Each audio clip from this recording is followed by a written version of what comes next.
తెలుగు వారి number 1 choice Telugu matrimony.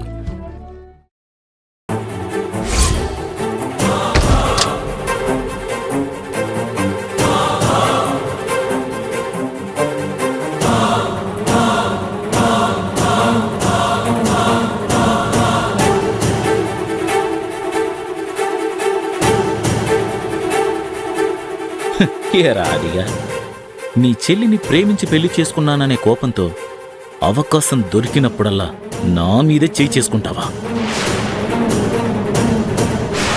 నా చేతిలో నీ చావు అని ఆ దేవుడు నీ నుదుటన రాత రాశాడు. Happy life ending, happy journey.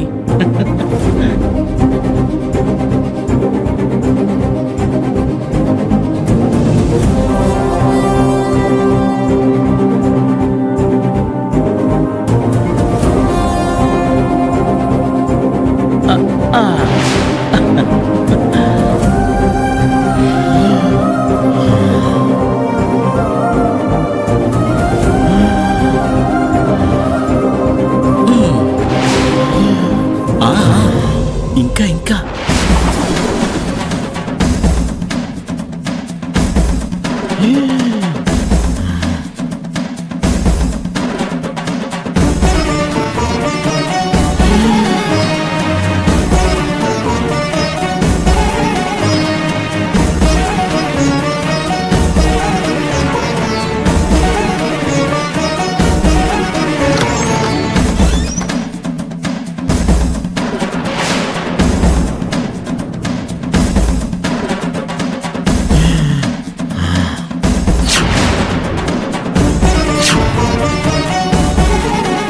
అది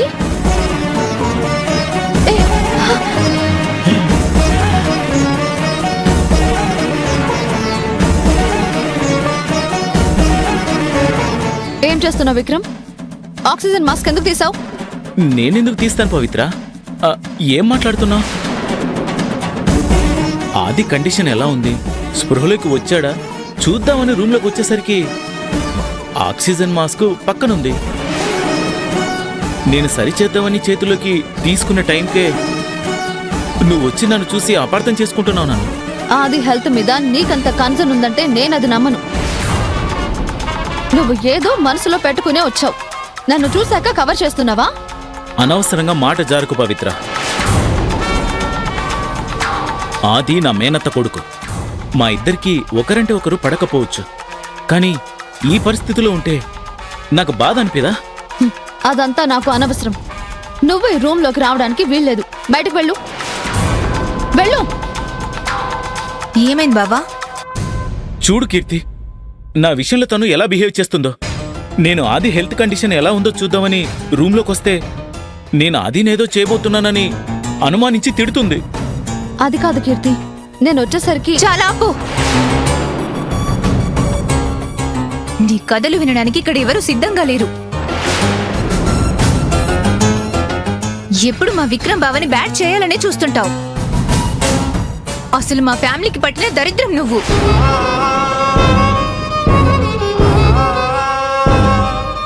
మా పెద్ద నేను పొట్టన పెట్టుకున్న రాక్షసివి. మా చిన్నన్నయ్యకి గది పట్టించిన దుర్మార్గురాలివి. ఇంట్లో నీ వల్ల అనర్థాలు జరుగుతున్నా ఇంటి నుండి బయటికి వెళ్లకుండా సిగ్గు లేకుండా పిశాచిలా మమ్మల్ని పట్టుకుని వేలాడుతున్నావు.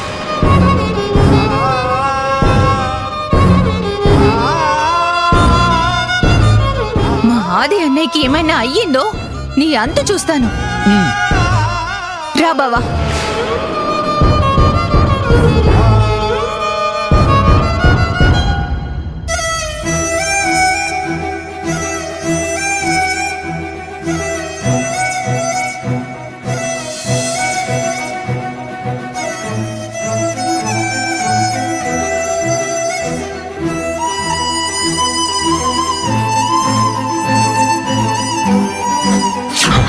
నీకు ప్రమాదం అంటే నేను చూస్తూ ఊరుకుంటాను పవి.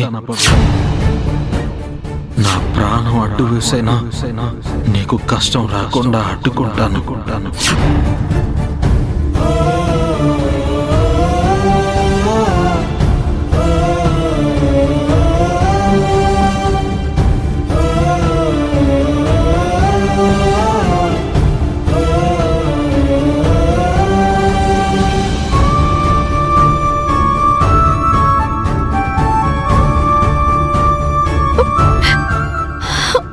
పవిత్ర, నిన్ను కిడ్నాప్ చేసి తీసుకెళ్లిన దగ్గర నుంచి ఈ క్షణం దాకా నువ్వేమీ తినలేదు. జ్యూస్లతో కడుపు నింపుకుంటున్నావు. భోజనం చేయి పవిత్ర. వద్దు సీతమ్మ. కన్నీళ్లతో కళ్ళు మసకబారాయి. భయంతో గుండె వేగం పెరిగి పరిగెత్తలేక అలసిపోయింది. బాధతో మనసు బరువెక్కింది. ఇంకా అన్నం ముద్ద గొంతులోకి ఎలా దిగుతుంది సీతమ్మ? ఎలా దిగుతుంది?